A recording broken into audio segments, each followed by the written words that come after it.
Si ens agafa ser. Ja està bé, això.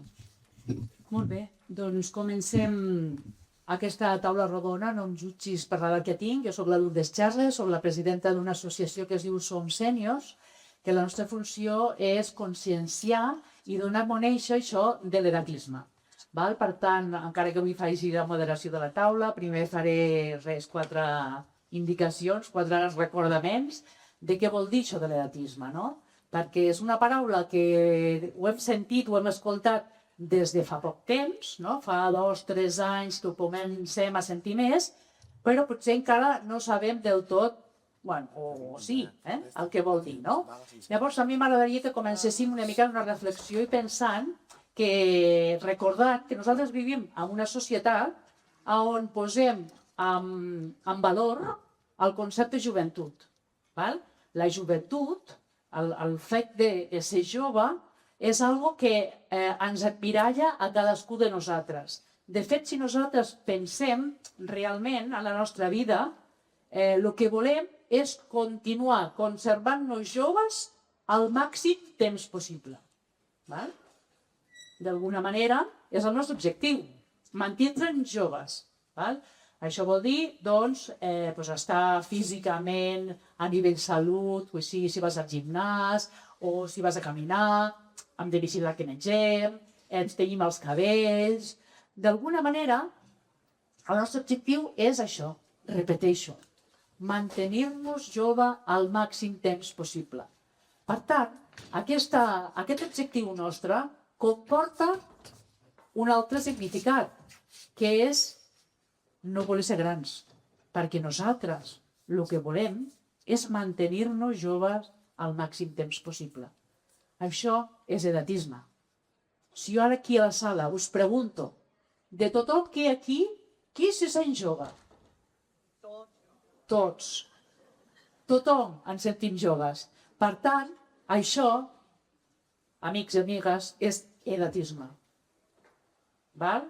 Per què és edatisme? Perquè continuem amb aquest concepte, amb voler ser joves al màxim temps possible, i això comporta no acceptar que et fas gran. Val? Quan tu dius que ets una persona que et sents jove, en realitat, si ho penses solament un momentet, què estàs dient? Estàs dient que ets una persona activa, que ets una persona que t'agrada participar, que ets una persona dinàmica, que ets una persona amb interessos o que tens curiositat, que t'agrada llegir, que tens energia, que tens vitalitat. Estàs dient tot això. Però en lloc de dir tot això, aquests telèfons, en lloc de dir això que comentàvem, no? De que ets vital, que tens energia, que vols participar, en lloc d'això diem que ens sentim joves. Jo us aconsello que ja, a partir d'avui, no diguis que tu et sents jove, sinó que diguis realment el que ets. Activa, dinàmica, amb energia, amb ganes de fer coses. Per què? Doncs perquè l'edatisme, d'alguna manera, és una injustícia social amb la qual hi ha unes persones privilegiades, que són aquestes que realment compleixen aquest concepte que hem ficat en un pedestal del que vol dir la joventut, però quan ja no ho és així, a partir de llavors ets una persona més oprimida, no tens aquests privilegis, no? D'alguna manera, fer-se gran en aquesta societat massa vegades vol dir marginar-te. La teva veu, a pesar de que ens diuen que ens pregunten i ens han de preguntar, i això està molt bé, hi ha un canvi de mirada, això està bé, però progressivament, quan et fas gran, la teva veu té menys importància. Hi ha vegades que fins i tot la teva veu no en té d'importància. No compta la teva veu. Això és edatisme. No? D'alguna manera, a les persones grans hem après a mirar-les, a enfocar i veure no té mobilitat, no sap de tecnologies, no sap com funcionen els caixers automàtics, no sap entrar amb un QR, està malalta, aquesta persona. Sí, mirem el que no podem fer. En lloc de treure'ns, què és el que hem de fer, aquestes ulleres, i continuar i mirar el que continuem fent. continuem fent moltes coses. Per tant, traiem-nos aquestes ulleres que estan fixades amb les pèrdues i les limitacions. Jo no vull dir que neguem que, evidentment, amb l'edat tenim pèrdues i limitacions, però no solament que són pèrdues i limitacions. Per tant, mirem tot l'altre, totes les oportunitats que continuem tenint de participar, de fer activitats, de decidir pel que compta. A mi m'agradaria solament, i així ja dono pas a les persones de la taula, dir que hi ha 3 tipus d'edatisme, solament perquè ho sapiguem, no? Aquests tipus d'edatisme, un és l'institucional, què vol dir? Que les normes, les lleis, les administracions públiques, les empreses, simplement per ser grans, en discriminen. Com, per exemple, a la Seguretat Social hi ha un topall als 65 anys, a partir dels 65 anys, a les dones no ens fan citologies. A partir dels 69, que ara progressivament s'estirarà fins als 74, a les dones no ens fan mamografies. A partir del 69, que ara a partir del setembre s'estirarà fins als 74, als homes i a les dones no se'ls fan colonoscòpies, i etc. Us podria dir més exemples. Això són les pròpies lleis. Aquestes lleis, quan se van fer, la gent vivia menys anys. Aquí hi ha un edatisme institucional, al qual hem de combatre. Com? Reclamant. Nosaltres, quan ens fem grans, no perdem drets. Continuem tenint els mateixos drets que teníem sempre com a persona. Per tant, hi ha aquest institucional. Hi ha un edatisme que també se li diu social o interpersonal, quan ens relacionem entre les persones, no? Què significa això? Que si algú mira a la gent gran infantilitzant-la, vas de viatge, vas d'excursió i vinga, hem fet una parada, abans de pujar a l'autocar, a fer un pipi. Com si fossin criatures. Ja ho sabem si tenim que anar o no tenim que anar al lavabo. No cal que ens tractin així, no cal que prenguin les decisions per nosaltres. Aquesta infantilització. Quan ens obliguen a que tot sigui a través d'una via digital, això et fa ser dependent. Depens del teu fill, la teva filla, el teu net, la teva neta. No pots ser autònom. Això, per tant, ja et miren com que no saps tecnologies, no serveixes, no aportes. Aquesta mirada ens condiciona la relació que tenim entre les persones. I hi ha un altre edatisme, que és l'autoinfligir. Què vol dir això? Aquest relax que se sent sobre què significa ser una persona gran, els tenim tan incorporats que ja nosaltres mateixos o mateixes pensem, bueno, és que clar, jo ja soc gran. I això de les tecnologies no és per mi. És que jo ja soc d'una altra època, no? Jo abans anava a la coral, però ara no, és que ara ja soc gran. Abans sortíem a sopar, ara no, ja no hi sortim a sopar, és que ara ja som grans, només a dinar, no? O coses d'aquest tipus. Tu, a tu mateix o a tu mateixa, et limites les capacitats o les possibilitats de fer coses. Per tant, hem de lluitar en aquests 3 tipus d'edatismes, i avui aquí ens explicaran més en diferents àmbits com s'està actuant. Per una banda tenim a la doctora Navarro, que és la metgessa de família de l'equip d'atenció primària del Penedès Rural Est. També és membre de la xarxa dinamitzadora dels equips sanitaris, mèdics. És nascuda a Viladecans. Sempre ha volgut ser metge de família, inclús en entorns rurals. Fa 20 anys que viu al Penedès. Ara fa 9 anys que és la metgessa d'aquí, de Vilobí del Penedès. I doncs això, la doctora ens explicarà com influeix l'edatisme en la salut de les persones. Doncs endavant.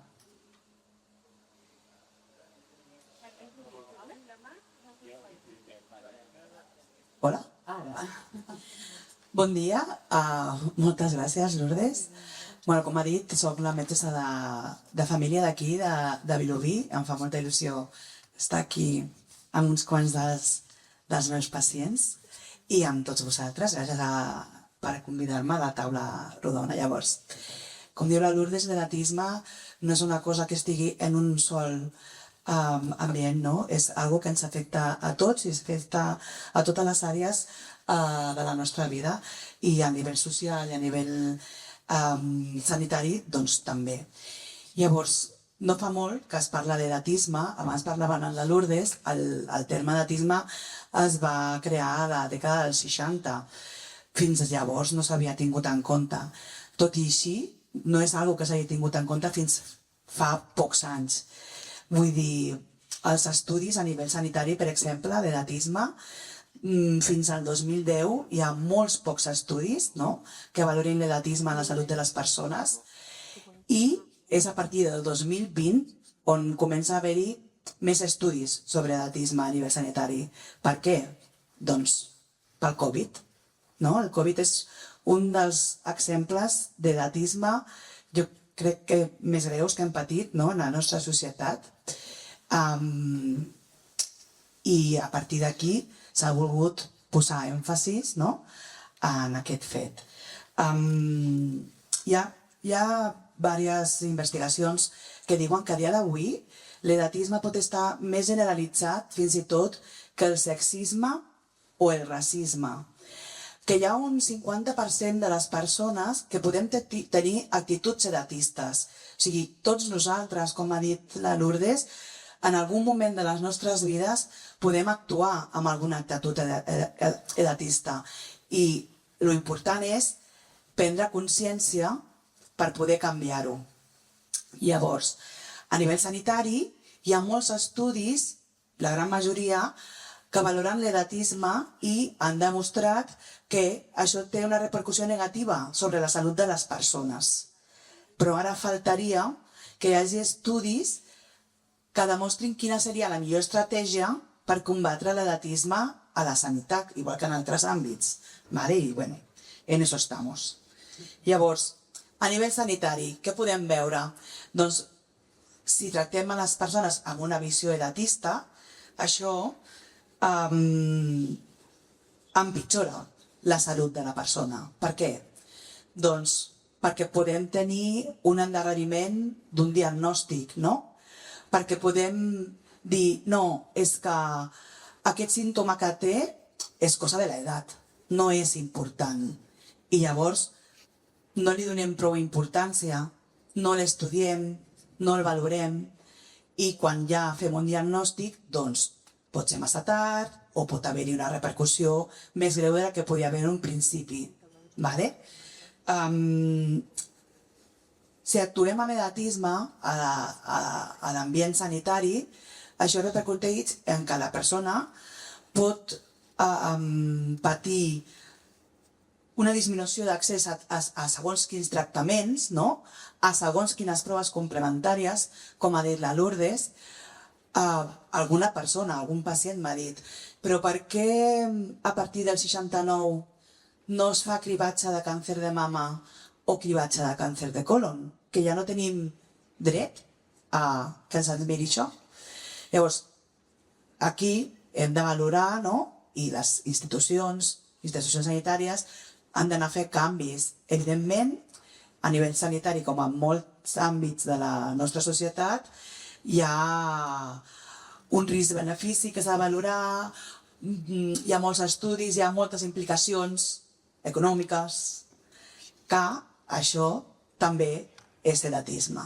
Llavors, com ha dit la Lourdes també, moltes vegades hi ha una actitud paternalista als àmbits sanitaris.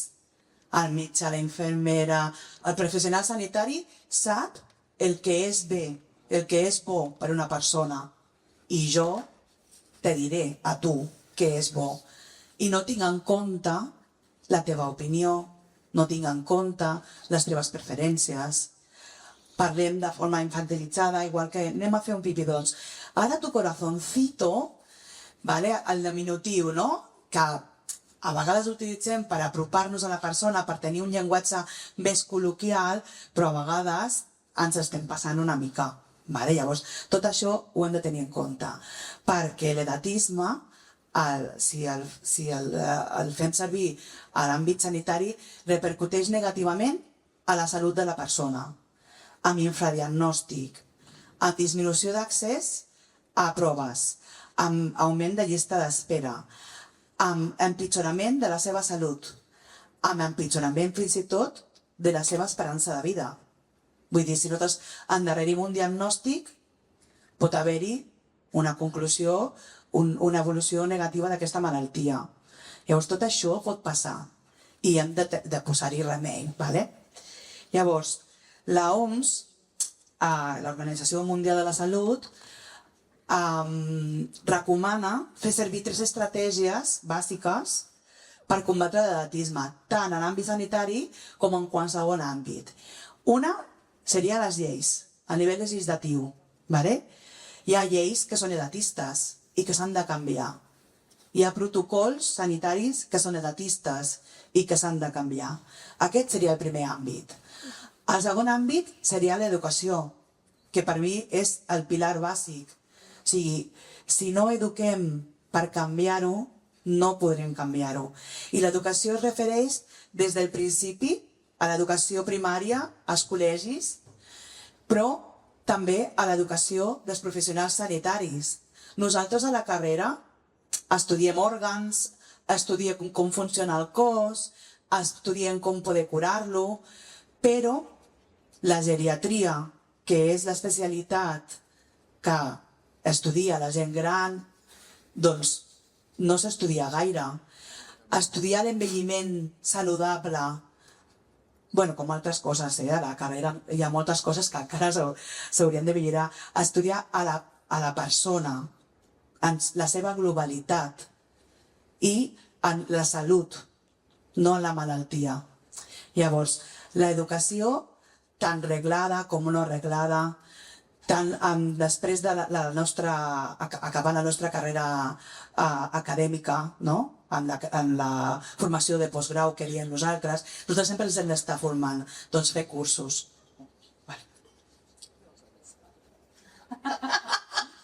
Perdó. Llavors, i una altra estratègia molt important és l'intercanvi intergeneracional. Vol dir,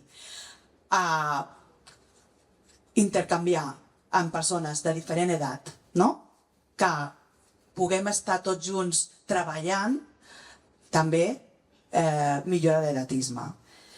Llavors, vamos a ir acabando. A l'àmbit sanitari, resumint, formació, recordem que és bàsic, una atenció personalitzada, i una de les coses que podem utilitzar a l'àmbit sanitari és la valoració geriàtrica integral, que és una eina molt important perquè el que utilitzem és no veure la persona amb l'edat que té, sinó en quina situació global es troba, valorant el seu estat físic, el seu estat funcional, si jo puc fer servir per mi mateix, el seu estat cognitiu, el seu estat emocional i el seu estat social. Llavors, d'aquesta manera, valorant a la persona de forma global i, algo superimportant, tenint en compte la seva opinió, el que ell vol, com vol ser cuidat. Hi ha gent que voldria fer una quimioteràpia, encara que tingui 85 anys, però hi ha gent que no. Doncs això li hem de preguntar a la persona. Llavors, la valoració geriàtrica integral, tenint en compte l'opinió de la persona, és una de les eines que tenim a medicina i als professionals sanitaris per combatre l'edatisme. I ho deixaria aquí. Perfecte. Gràcies. Moltes gràcies, doctora. Aquest consell que ens aporta la doctora, no solament veure les persones grans com el diagnòstic que tenim, sinó veure com que són persones a nivell, a més de físic, funcional, emocional i social, la recepta social que s'incorpora, la necessitat de mantenir i establir noves relacions, doncs també és important, i que et pugui preguntar, doncs això també com et sents, com te trobes, O sigui que això, a més de solament que et fa mal, ja és una aportació molt important. Molt bé, seguidament tenim a la Sílvia San Juan Gómez, que és treballadora social de l'equip de serveis socials del Consell Comarcal del Penedès, ha desenvolupat la seva trajectòria com a educadora i treballadora social en diferents àmbits, amb educadora de lleure, amb adolescents en situació d'exclusió, adolescents amb necessitats específiques del sistema educatiu, a l'àmbit de les drogodependències i també doncs, amb temes de discapacitat i salut mental. No?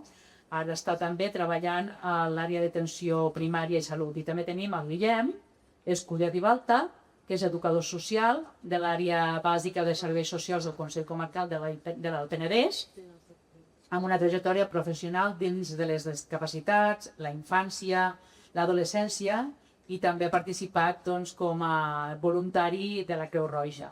A tots dos us faria la pregunta, no? Quina és la intervenció dels serveis socials que s'està fent amb la gent gran i com considereu si aquestes intervencions tenen edatisme o no tenen edatisme, si estan teñides, no?, per aquesta visió que tenim de les persones grans i com actueu davant d'aquests fets. Endavant. Hola, bon dia a tothom. Doncs com intervenim des dels serveis socials amb la gent gran? Mireu, la nostra intervenció fonamental és la garantia dels drets de les persones grans. És a dir, les persones grans tenen drets, són titulars de drets en igualtat de condicions que la resta de persones de la societat. Aleshores, per nosaltres, els seus drets són el nostre marc d'intervenció tant legal com professional com ètic. Aleshores, què representa l'edatisme davant de les nostres intervencions?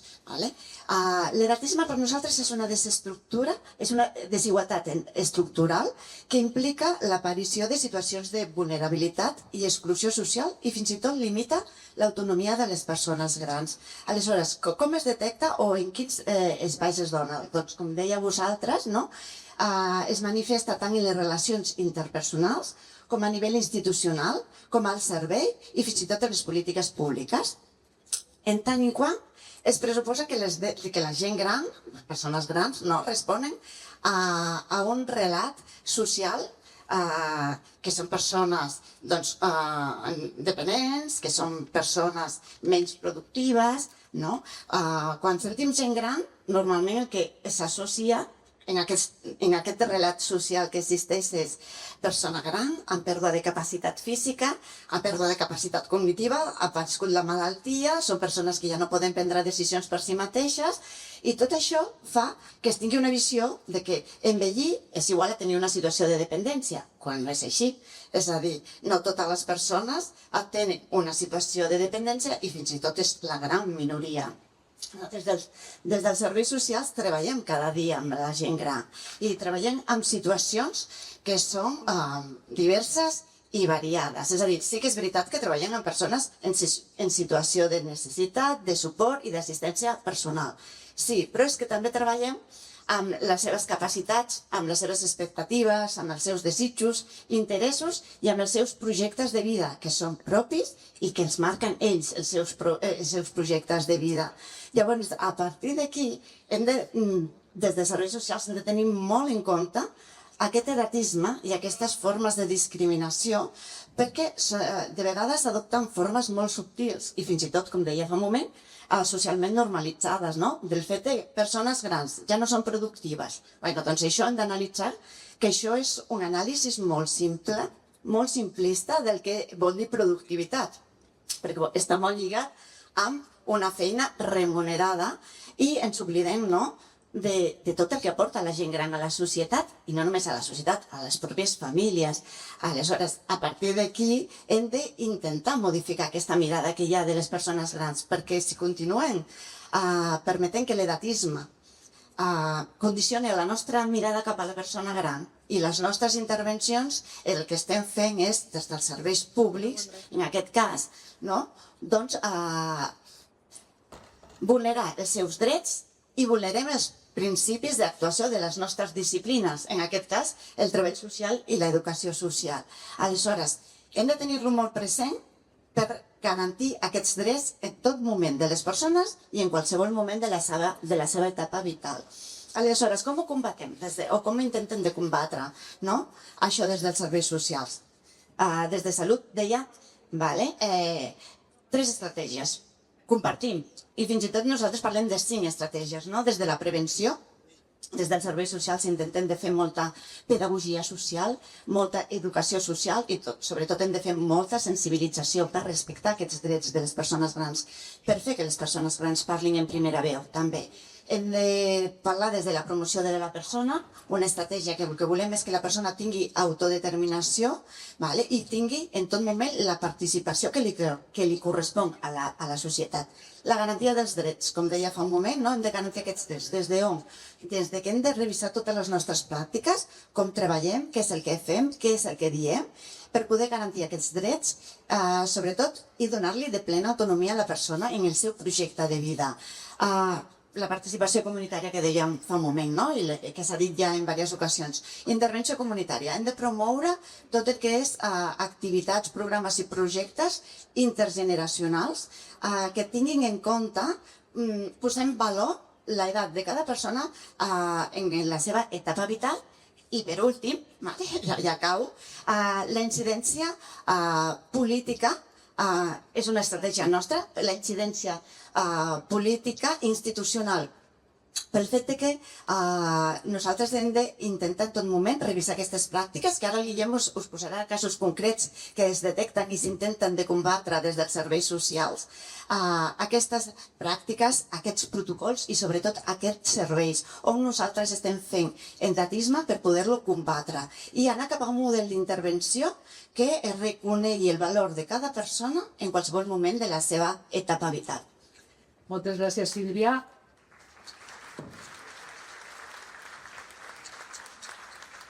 La Sílvia ha reflectit algo que estem vivint tots, o sigui, aquesta conscienciació de què vol dir edatisme la fem les persones, l'hem de fer encara més per les persones, però també els professionals, a nivell professional.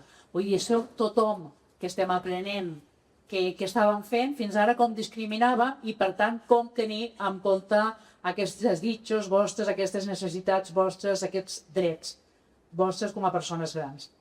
Ara el Guillem ens continuarà parlant.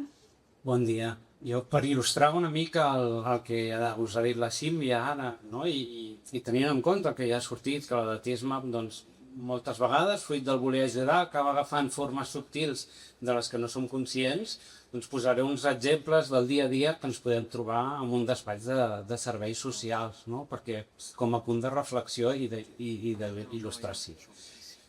Posem un cas d'un dia normal i corrent, arriba una persona, una mare i una filla, i s'asseuen al despatx, el professional les acull, i el primer que fa és mirar aquesta filla i preguntar-li quins són els problemes de la mare i què els porta a fer aquella visita, no? Obviant directament que la mare està allà i donant per suposat que com aquesta mare és una persona gran, no té capacitat per poder explicar o per poder entendre el que allà s'està parlant.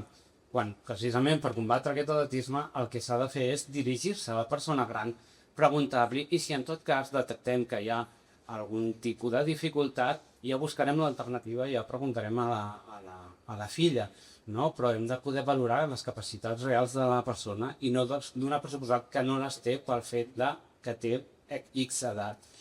Un altre exemple que podem posar i que ens podem trobar, doncs ens ve una persona gran i donem per fet que aquella persona, com ja té certa edat, no pot anar a fer la compra, perquè la compra pesa, s'ha de sortir de casa, s'ha de caminar, i directament li proposem i li posem un servei perquè li vagin a fer la compra, sense preguntar-li ni si el vol, simplement perquè nosaltres valorem que allò és el que necessita aquella persona. I aquella persona, doncs, ni fu ni fa ho acaba acceptant. Què passa? Que no hem parlat, no hem valorat, no hem posat al centre de la persona i potser al anar a comprar per aquella persona volia dir sortir de casa, parlar amb el forner, anar a comprar la fruita i parlar amb la persona del supermercat, i nosaltres, no només amb tota la bona intenció del món li estem posant un servei que no vol i que no ens ha demanat, sinó a més ja estem tallant tota la part de circulació social i la seva xarxa del dia a dia que potser li donava vida. En el qual tornem a estar que hem de posar la persona al centre i no limitar l'autonomia amb certes intervencions. A més, continuem amb aquesta mateixa persona, un dia per mala fortuna està a casa, cau i es fa mal. A l'hospital, es cura i torna al domicili. Què passa?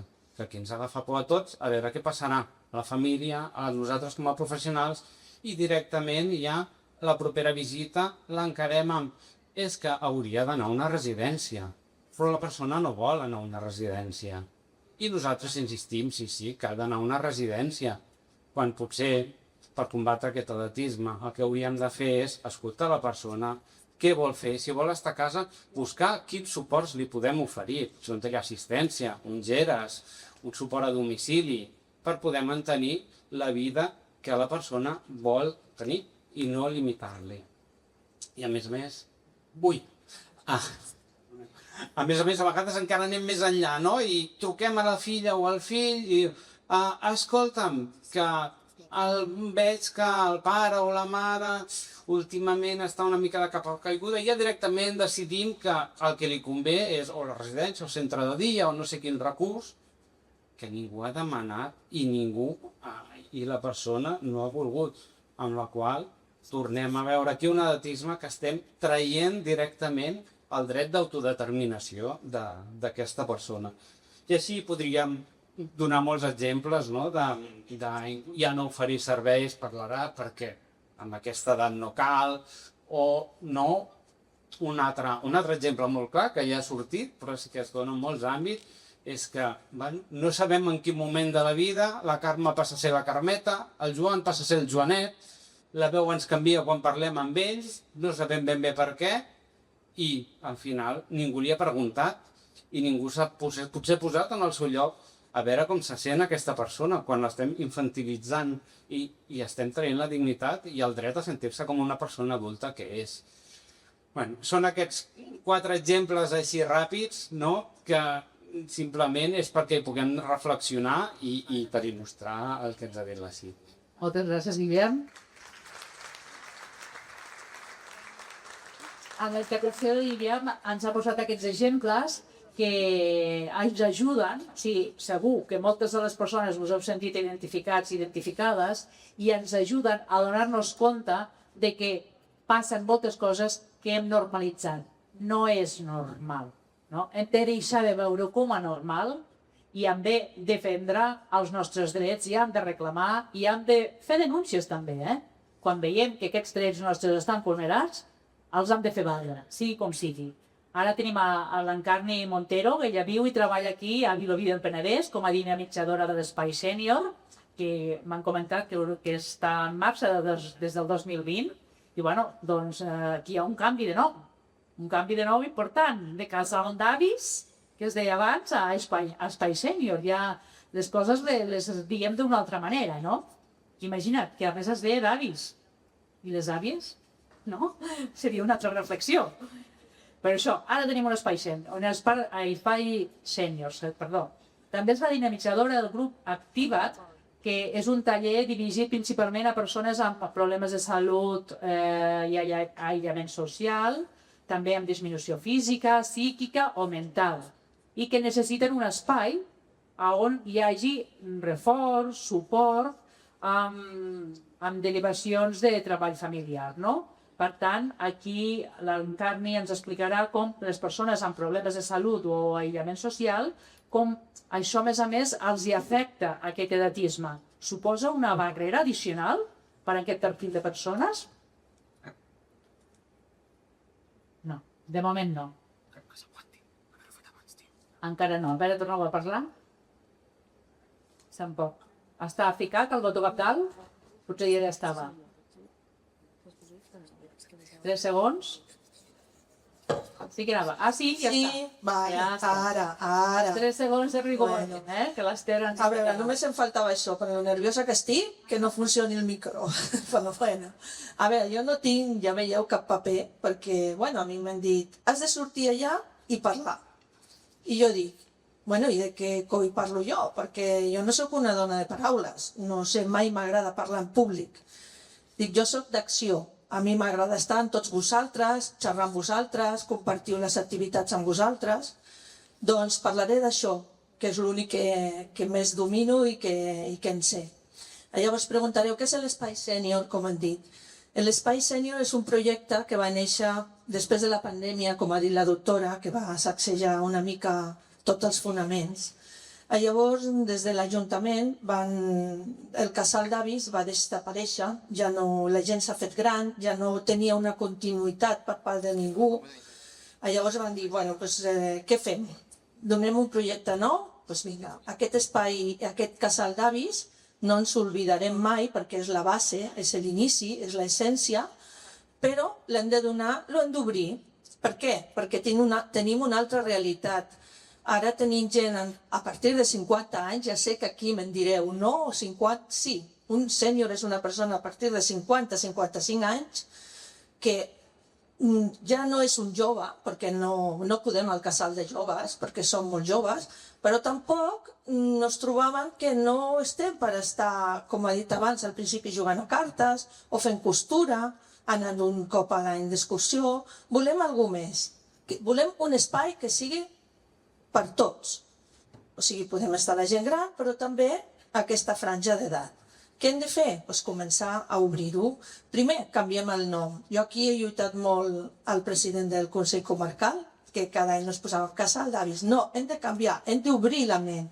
Som avis, tots són avis, però som més que avis. Volem fer moltes coses i podem. Llavors, canviem el nom. Espai sènior. Un sènior no és una paraula lletja, és una paraula maca. Som gent madura, que ja hem fet moltes coses a la vida, però que encara podem fer més. I sobretot, també, el fonamental és que podem continuar el legat d'aquestes persones grans que han estat al capdavant durant molts anys. Jo des d'aquí m'han dit, tu ets la veu nostra, explica això, explica allò. Al igual la meva alcaldessa em recallarà una mica, perquè us vinc a reclamar autoritat, sobretot. Penseu que jo estic contenta perquè n'hi ha molta gent aquí avui, però de Vilobí, malauradament, tenim molt pocs. Per què? Perquè la gent està treballant. Tenim gent des de 50, 55, 58, 60. Llavors, un dijous és complicat poder venir. Tenir-ho en compte per altres vegades. No? Si volem que ells tinguin un relleu, que ells nos ensenyin, des d'aquí ja treballem, però clar, ens trobem que heu de pensar que no tothom està jubilat. Necessitem gent jove, més jove, perquè pugui estar aquí. Hem de facilitar les coses per tothom. Llavors, no és només gent gran, som gent sènior. Llavors, encara treballem, encara tenim publicacions setmanals, i això la gent jove l'ha de veure, tot el que fan, les demostracions, les exposicions, tot això ha de tenir un legat, ha de continuar, no el podem deixar morir. I des d'aquí vull que, sisplau, continueu treballant, que no ens tanquem portes, hem d'obrir, hem d'intentar que tothom entri en aquest món i que puguem continuar això. I res més, voleu-vos dir que estic molt contenta que tots feu vida, sobretot, nos aporteu molt. Nosaltres us podem ajudar potser des dels ajuntaments, des del Consell Comarcal, però vosaltres sou vida, també nos aporteu moltes coses i no les podem deixar morir. Hem de buscar com sigui alternatives perquè això quedi i a més podem continuar la vostra essència. I res més, jo no vull allargar-me més perquè no sé si voleu que digui alguna cosa més, però més que res això.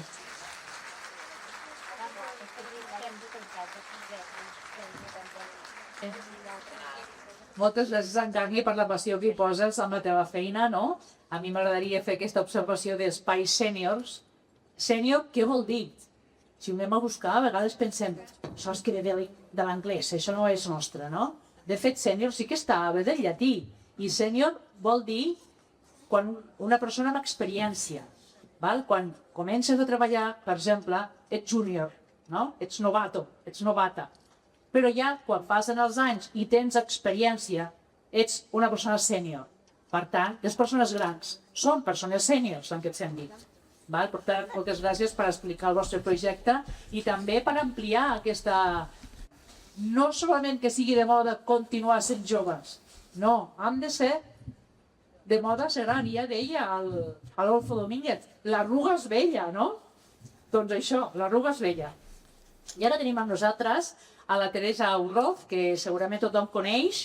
Ella és actriu, directora, dramaturga, va néixer a Barcelona fa 70 anys, va iniciar el seu camí, la seva trajectòria, creant una companyia pròpia, fa 37 anys, el 1989, crec que era, que es deia Cabaret Còmics Solubles Teresa. Solubles Teresa. Des de llavors va treballar, ja està treballant tant amb espectacles unipersonals com en companyia, amb obres contemporànies, com a actriu, també ha estat en curtmetratges i en televisió, com sabeu, doncs està amb un personatge fix, amb una sèrie de TV3, que és la 10ª temporada ja, i des de fa 16 anys van crear l'Associació Descabellades, que és una associació de teatre social que treballa específicament amb dona i salut. Val? Però avui també està aquí per parlar-nos de com es viu l'erotisme al món cultural, al món de la tele, al món del teatre, no? Endavant, Teresa. Hola, bueno, jo parlaré una mica ràpid, no? Com allò dels whatsapps, un i mig. Vale, jo crec que ja s'han dit moltíssimes coses. Jo el primer que vull dir és que a mi em sembla una platea, a mi això és una platea, de gent superinteressant. Només em falta un detall, que somrieu més. Podeu somriure, podeu riure. Jo el que vull aportar des del meu petit granet de sorra, el meu granet de sorra, és parlar del sentit de l'humor. Per què? Perquè crec que això és bàsic. O sigui, en totes les etapes de la vida, en qualsevol moment, crec que aportar aquesta visió humorística, desdramatitzant. Nosaltres, amb aquesta associació de descabellades, que són dones de 50, 60, 70, amb circumstància de malaltia, però el que treballem sobretot és treure-li drama a la cosa. I jo penso que això és molt important i molt bàsic, perquè l'erotisme ve de dintre i ve de fora. Cuidadín, cuidadín.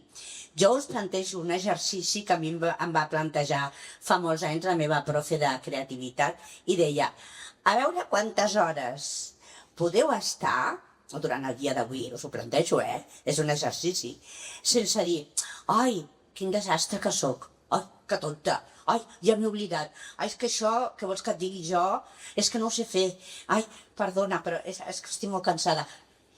Estem donant-los latigazos contínuament i no ens n'adonem. Fixeu-se, heu d'exercitar de dir, no, jo no som tonta, igual això ho hauria de llegir una altra vegada, és que jo, m'enteneu què vull dir? Hi ha una cosa una visió de nosaltres mateixes que hem de deixar de banda totalment. També perquè, com ha dit ella, em veig natural, però és que jo dic, és imprescindible. És que si no em veiem, m'entén el que vull dir? Que la tomba, requeta tomba. I després, perquè jo per mi he apuntat aquí una cosa que em va agradar molt, que es pot dir. Canvi de nivell. Xan, xan, xan, xan.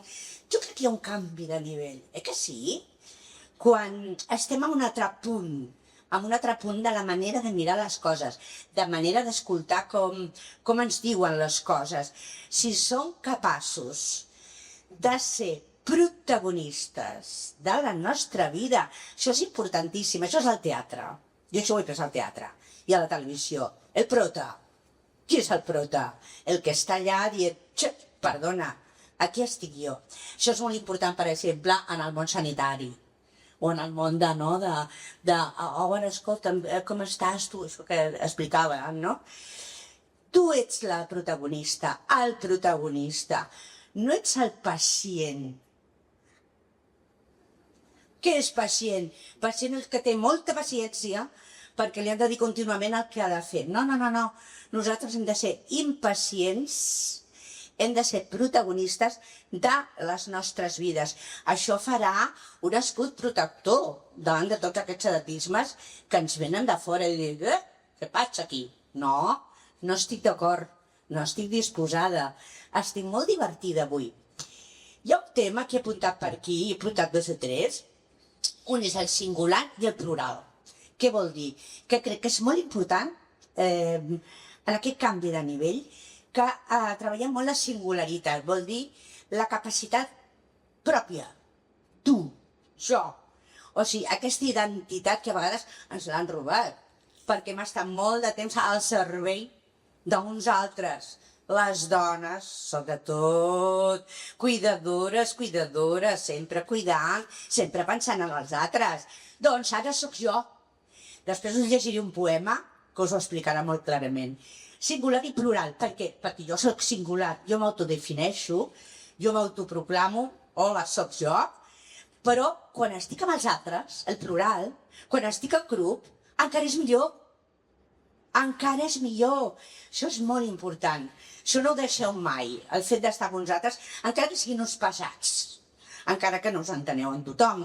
Però és igual, és molt important fer pinya, fer equip, definir-te també amb els altres.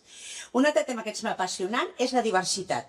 Nosaltres treballem molt la diversitat i se'n parla molt. Jo crec que les persones grans simplement són diverses, o sigui, són diferents, cossos diversos, situacions diverses, diverses o divertides. I aquí obro un meló, que és el del sexe. M'encanta. Perquè crec que ara hauria de ser un monogràfic per a les properes jornades.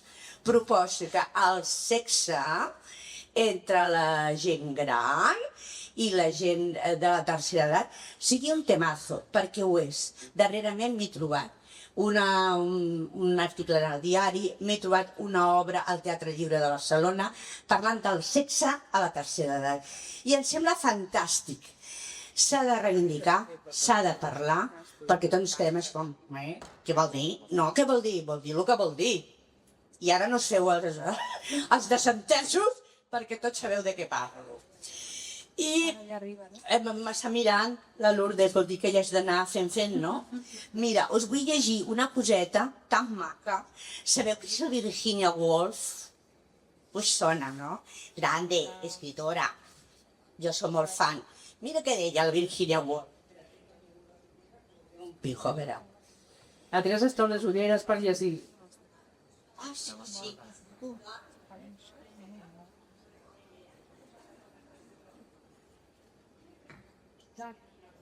¿Qué diu? No son las catástrofes, los asesinatos, las muertes, las enfermedades, las que nos envejecen y nos matan.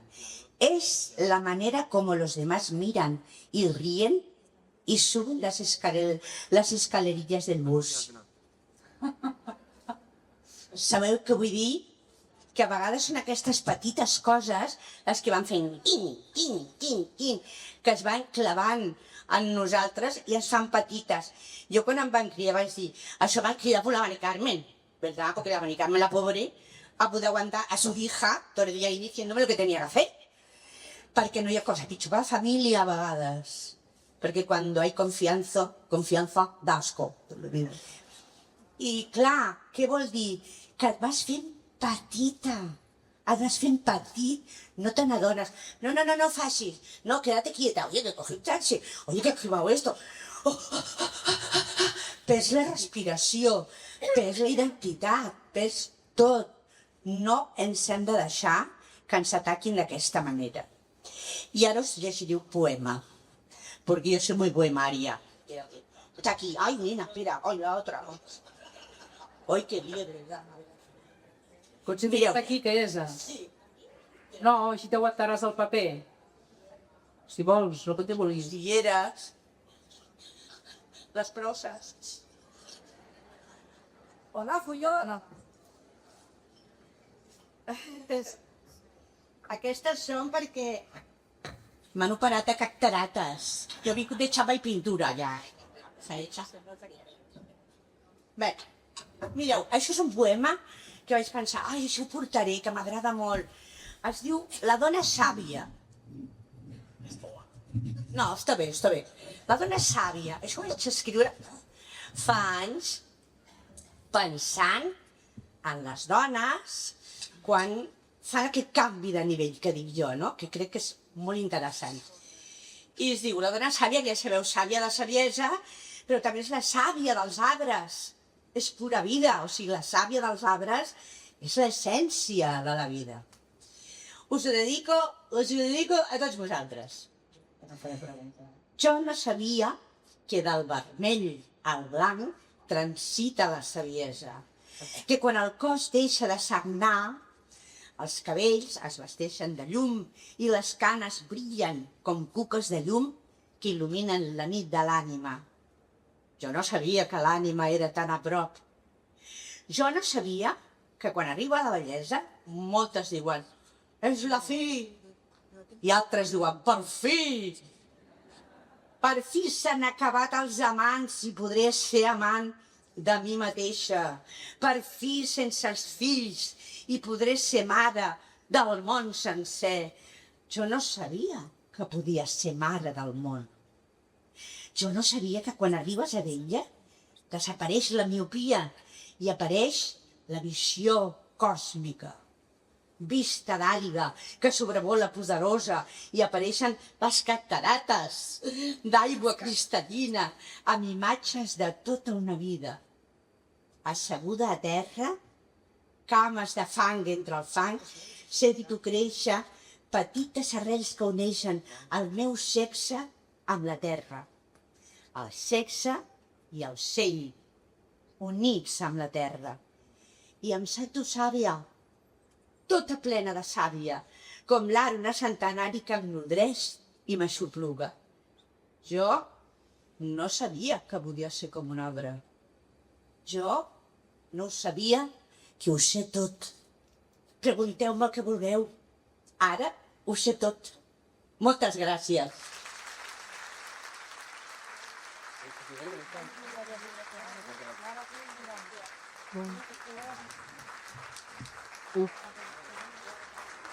Bé, doncs, moltíssimes gràcies a la vitalitat i a l'alegria de la Teresa i crec que amb això ens ha fet un bon clam a cadascú de nosaltres per donar-nos aquest missatge final que la manera de combatre l'edatisme està dintre nostra. O sigui, sou vosaltres, els homes i les dones grans, les que hem de lluitar pels nostres drets. Ens hem de plantar i dir, jo tinc els mateixos drets que en alguna altra època de la meva vida.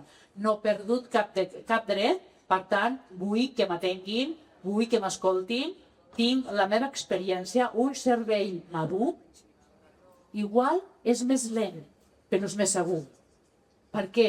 Perquè té una visió de la vida que n'ha passat de tots colors i sap en quins moments alguna funciona o no funciona.